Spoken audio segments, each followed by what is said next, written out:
When I was in elementary school, there was a boy called Yukio that transferred into my class.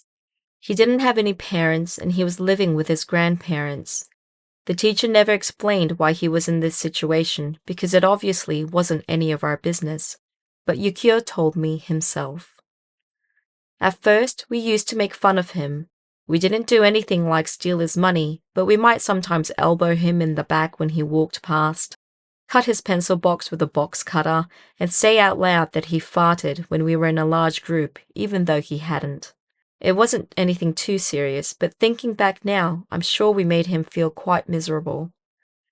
Even though Yukio had a shy and nervous personality, whenever we did something to him, he never once cried nor fought back. He never told the teacher on us either. After a while, my friends and I started to get bored and stopped bullying him. Yukio used to be absent from school. A lot. I don't remember exact numbers, but I do remember he missed quite a significant number of days every month. Back in those days, if bread was served for lunch, one of the students had to take it to whoever missed school that day, and it was my job to deliver the bread to his house. He didn't live that close, but my house was the closest to his out of our classmates, so that's why it was my job to do so. He lived in a European-style house built of wood, and it really gave off that aura of grandparents living in it. It was a bit dreary and dark, and I didn't really like the feeling I got every time I went over there. When I did, I gave the bread to either his grandfather or grandmother and hurried back home. One day, Yukio was absent again, so I headed to his house. When I called out, I was surprised to see Yukio himself answer the door. I guess he had caught a cold or something because his face was pale looking and he didn't look too good. He invited me in, saying that he had some toys and that he wanted to play for a bit. Even though I didn't want to step foot in the house, it was the toy I'd been wanting for a while, so I ignored my feelings and went in. I was taken aback when he showed me his room. There was a bunch of stickers everywhere, and mixed in with the stickers were some talismans. Even the fusuma, a Japanese sliding door, was covered in them. A side note here. Japanese talismans are called ofuda, and they're made of paper and can be obtained from shrines and temples. They can be used for protection and to ward off evil. When I encounter these in the stories that I read, they're mostly used to ward off evil spirits or to trap them into some kind of container or room. From here on out, I will refer to them by their proper Japanese name, ofuda. "What's all this?" I asked. My grandma and grandpa put these up, but it scares me. That's why I put stickers all over them so I don't have to look at them." There were some ofuda that looked hand-drawn by Yukio too. I said, "Why don't you just tear them up?" "I can't do that. My grandpa will get angry." Yukio fell silent after that. I stayed for about an hour playing with him and went home. Yukio was absent again the next day, and my teacher came to me asking how he was. I told the teacher that he didn't look too good when I went over the day before. "I see. We didn't get a call that he'd be absent, so I just wanted to see if he was okay." "Why don't you call them?" I suggested. "I tried, but no one answered. Were his grandparents home?" "No, they weren't home yesterday." All right. Well, if you see him again today, please tell him to give the school a call if he plans to be absent." That day, I played with Yukio in his room again. He had so many toys. I was feeling a pang of jealousy and asked him about them, and he replied, "My dad and mum bought them for me." "Where are your parents, by the way?" I asked. He replied nonchalantly, "They're dead." I could see he was starting to fiddle around with his toy, so I decided not to push it and change the subject. "So, will you come to school tomorrow?" "I don't know." "Hey, are you okay?" Yukio didn't reply, so I went on. "The teacher told me to tell you to call the school if you're going to be absent." "I'm sorry." "Why are you apologizing? Where are your grandparents?" "They're in the other room." "Okay, so just let them know what I just said." "I can't sleep." "Huh?" "My dad and mum. They always come out in my dreams and they keep calling my name. I'm scared to dream, so that's why I can't sleep." I stayed silent because I didn't know what to say. He continued, Last night, they grabbed my arm. They're trying to take me. I started to feel scared, so I told them I had to go home, but Yukio didn't want me to go and tried to keep me there. I said to him, I know you're scared, but it's not like I can sleep over. Why not? Because I have a mum and she'll get worried. As soon as I said those words, I regretted it. Yukio looked down and stopped talking altogether. I didn't know what to say or do, so I just ran out of the house. The next day, he didn't show up to school again. This time, my teacher told me he would come with me that afternoon. After school, we climbed into his car and headed to Yukio's house. We rang the doorbell and called out his name, but no one answered. My teacher opened the door and made a face. We took off our shoes and walked in. We checked the kitchen and Yukio's room, but no one was there. I wondered what the furthest room was, the one that Yukio mentioned the other day. My teacher walked up to it and opened the door. As soon as he opened it, he stared into the room for a few seconds and shut the door abruptly. In those few seconds, I also got a glimpse of what was in the room. I saw him. I saw Yukio lying on the floor, his face covered in blood. After this, I think my teacher called the police. From this point forward, my memory is a bit hazy, but I do remember seeing the police later that day. The next day, my teacher told us students that Yukio and both his grandparents had passed away, but he didn't mention the blood, just that they had died. I told my teacher about the dream that Yukio had. He listened to everything I had to say in silence, and then he said to me, "Don't tell anyone I told you this," and he continued to tell me what had happened to Yukio's parents. Apparently, they had committed suicide, but their initial attempt was a murder-suicide and were planning to take Yukio along with them. Luckily, Yukio survived and he was taken in by his grandparents. This sad truth didn't surprise me that much. Maybe deep inside, I had a feeling that this was the case. A few days later, the police called me into the station and asked me about the days that I went to Yukio's house. I also told them about his dreams. The police kept asking me if I was telling the truth, and I swore up and down that what I was telling them was the honest truth. They asked, "Did Yukio really tell you those things when you went to his house on those days?" "Yes," I replied. My teacher, who had accompanied me to the police station, looked troubled. The police turned to the teacher and made a hand sign as if to say, "It's okay, you can tell him." He sat there thinking for a while, then turned to me and said, Hey, you know when you went to Yukio's house? By that time, he seemed to have a hard time saying whatever was on his mind. I suddenly got a bad feeling. By that time, my teacher continued, and we know this for a fact, Yukio and his grandparents had already been dead for 3 days.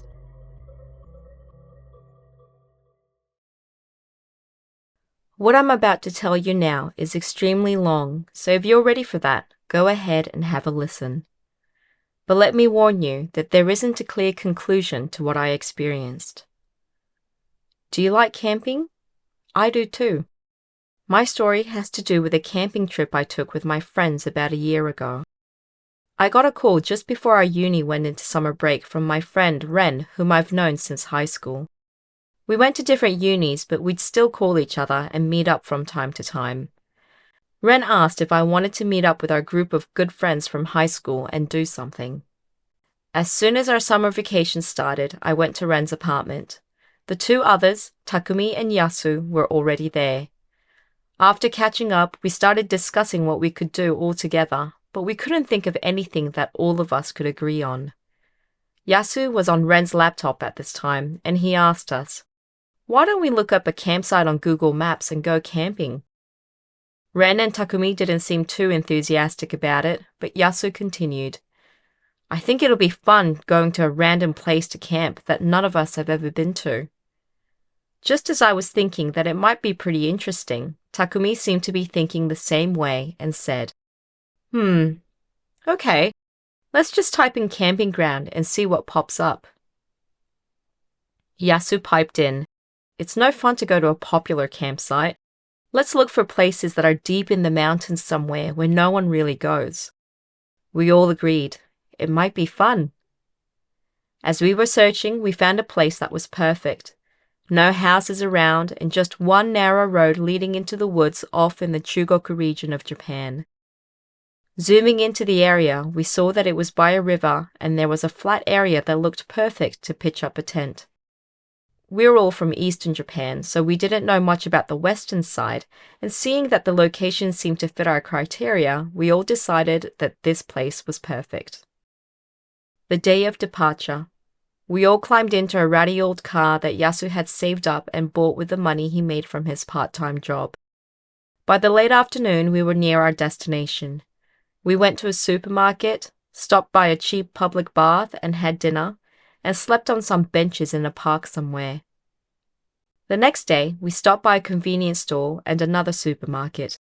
We grabbed some water and food for the next 3 days, and we headed to the campsite. We were using Google Maps on our mobile to take us there, but as we headed deeper into the mountain, we eventually lost phone reception. Luckily, we were already on that narrow road taking us to the site, so we just followed it and got there without a hitch.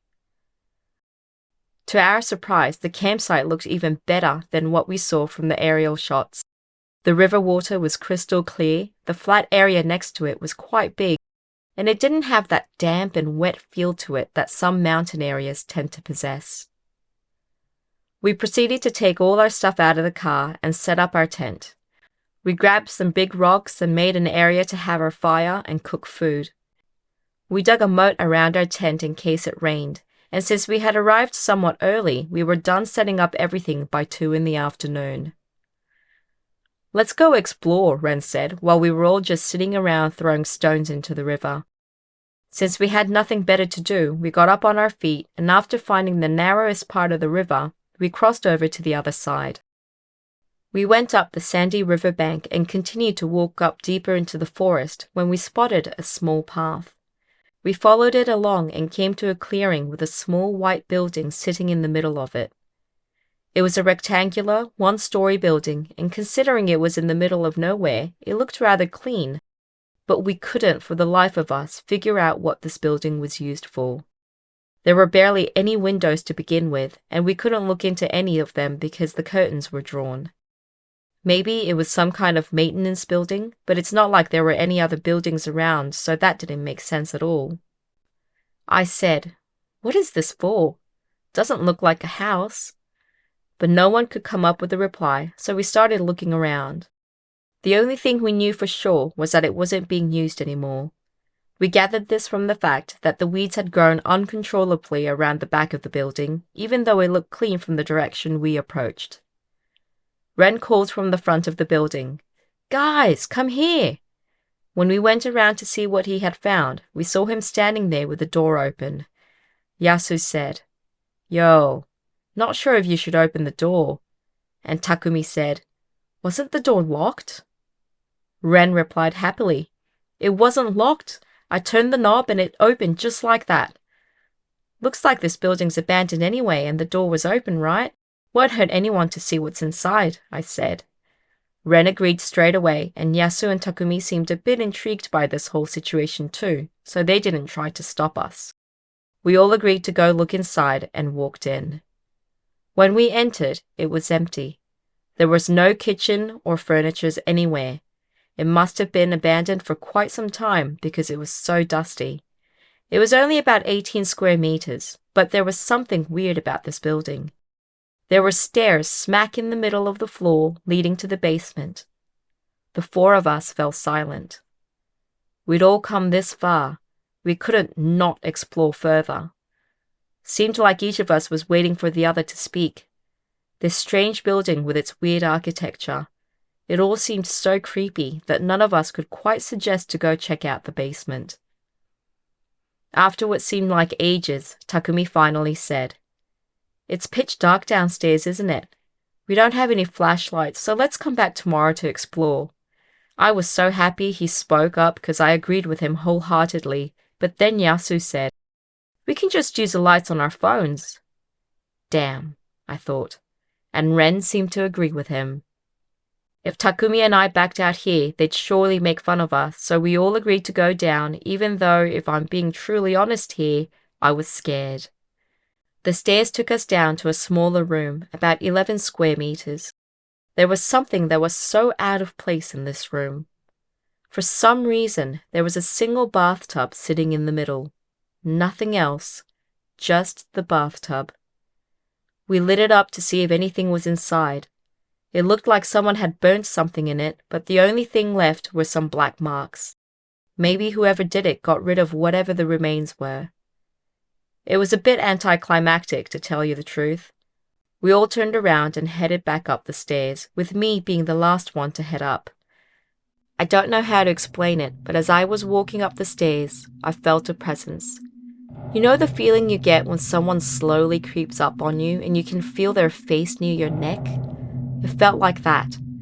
It scared me, so I quickly turned around, but of course there was no one there. All three of them turned around and said, "Is something wrong?" But I told them it was nothing, and we continued on. When we got back to our tent, it was already nearing 5, so we cooked and had some dinner. That night, we set up a bonfire, and we were all sitting around it talking and having a good time when I noticed that Takumi kept turning around, seeming to be bothered by something behind him. "Hey, what's wrong?" I asked him. "Well, he started to say, and quickly seemed to change his mind. "It's nothing." It was a weird reaction, and the other two sensed the same thing, so Ren said, "Hey, if something's bothering you, just tell us, because what you just did makes us worry even more." Yasu also said, "Yeah, you're starting to scare me, man, what the hell?" Takumi said, "It's really nothing, guys. I just felt like someone was watching me, that's all." Remembering what I felt when I was going up the stairs, I felt a hint of worry. Ren and Yasu took their phones out and turned on the flashlight mode to go look around. There were no animals to be seen, let alone another person. Then Yasu suddenly turned around and said to me, "Whoa! Were you just standing right behind me?" I was obviously not standing directly behind him and told him that I didn't even go near him. We asked what he was going on about, and he described the exact same feeling I got when I was going up the stairs from the basement. He felt someone's face real close behind him. Something was happening. Just then, Ren, who was looking around the river, came over to us and said, "Guys, something's weird. There's something here."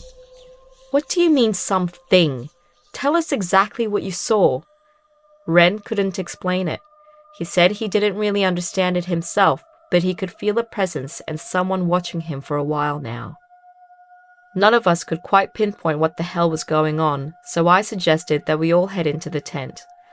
Once our initial nervousness seemed to subside, I told them what I had felt when we were leaving the basement earlier that day, and to my surprise, Ren and Takumi had also felt the same thing. By this time, all 4 of us had felt a presence. Again, we all fell silent. Yasu broke the silence. "There's something up with this place. The car's close. Let's leave all our stuff here for tonight and come back to get them tomorrow. Let's leave this place for now." Ren, who's always the tough one, agreed. "That's a good idea," he said. "Maybe exploring that building wasn't such a great idea after all." Takumi and I both agreed. It's not like anyone was going to steal our stuff, so we decided to head to the car. Just then, the wind picked up outside and we could hear the trees and leaves rustling in the wind. Then, we heard it. There was another sound being carried along with the rustling. Something that wasn't natural. We had to listen closely, but it sounded like a person's voice. It sounded like it was singing a tune. "Shit," I thought to myself. "We need to get out of here now." We all scrambled out of the tent and quickly started making our way to the car. Then, Takumi, who was leading the pack, suddenly stopped dead in his tracks and raised his shaking finger and pointed in the direction we were heading. He apparently saw something there, but none of us saw it. He screamed and started running in the complete opposite direction. The rest of us called out, telling him to wait for us, and ran after him. Takumi ran across the river and ran in the opposite direction to the building that we saw earlier. The rest of us didn't even have time to think and just ran after him. After running for a fair while, Takumi stopped suddenly. He turned 90 degrees and went off the path, running down towards a swamp. We followed in his steps. Running in the dark and off the path finally did its damage. I slipped and fell into some kind of hole. I hit my back on the ground and got the wind knocked out of me. I groaned and slowly got up. I could hear Ren and Yasu calling out for Takumi. None of them noticed that I wasn't with them anymore, and their voices got fainter as they continued to run down. I tried to move my arms and legs. Good. I hadn't injured myself, and other than the pain in my back, nothing else hurt. By this time, I couldn't hear the guys anymore. I had to hurry up and get out of here. As I climbed up the hole, I felt it. That presence again. I slowly turned around with the flashlight on. Nothing there. I felt relieved and a bit unsteady on my feet, started to head down the slope in the direction that the guys were heading. When I got to the swamp, I yelled out for them. "Ren! Takumi! Yasu! Are you there?" Silence. Then I felt the presence right behind me again. This time, it wasn't just that. I heard that faint singing voice again. I still couldn't make out the words or anything, but it seemed to be a bit louder and clearer than before. I broke out in a cold sweat. The voice was getting closer. Shaking off the fear that was taking over my entire being, I turned around again and shone the light into the dark woods. Nothing. All this while the voice was getting closer. It sounded like it was about 20 to 30 meters away, and I was frozen. No matter how hard I tried, I couldn't move.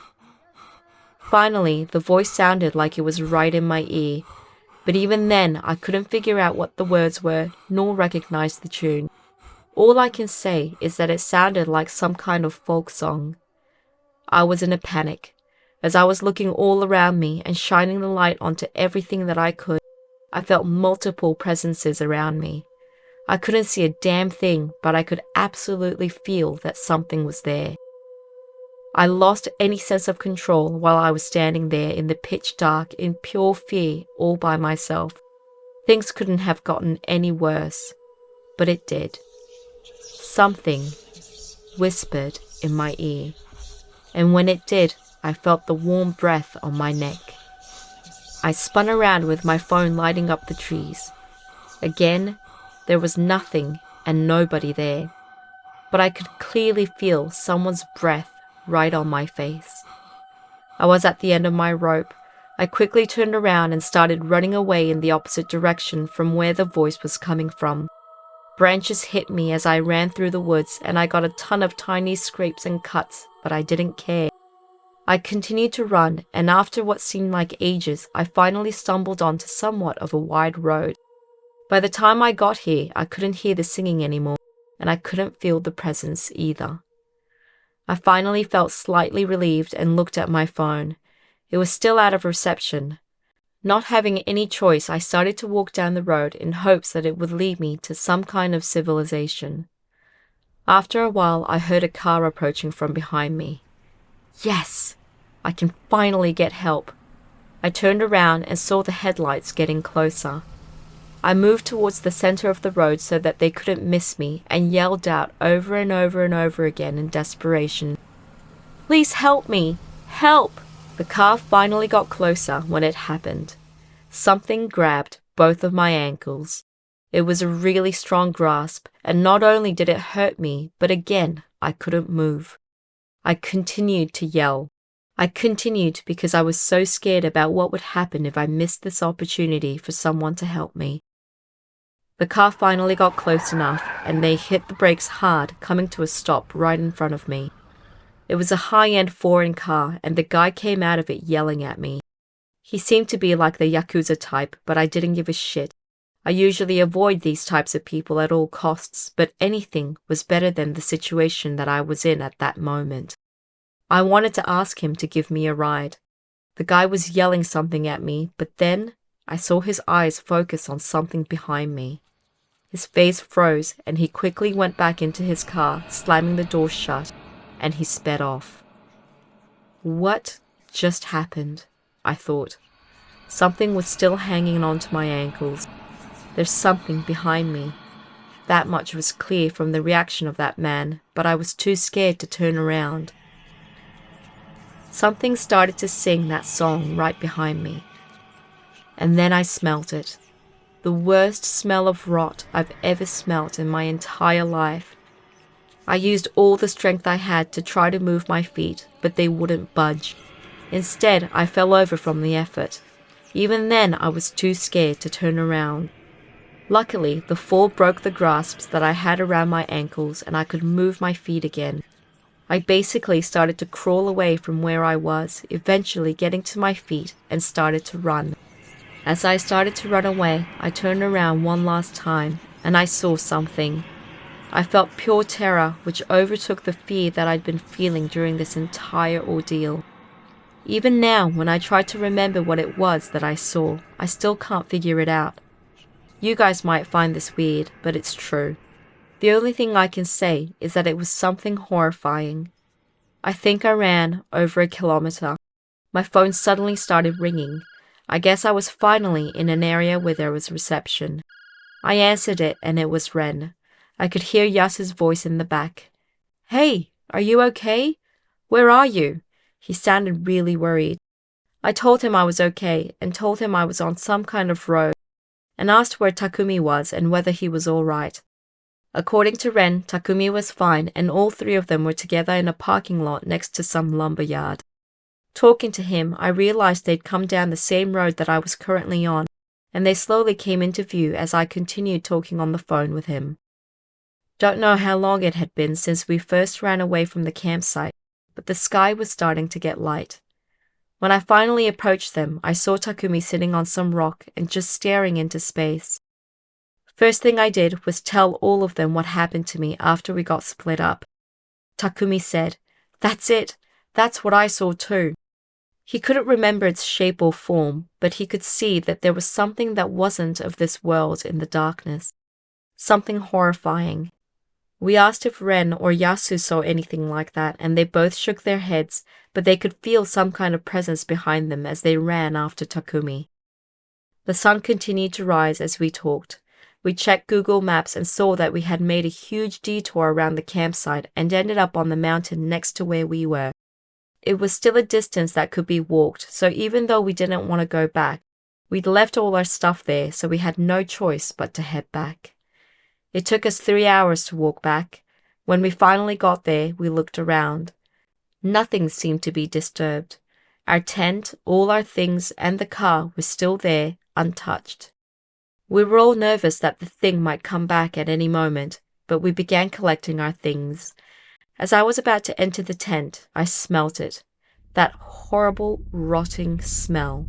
I yelled out and fell backwards onto my ass. Ren, Takumi, and Yasu all came up to me wondering what was up.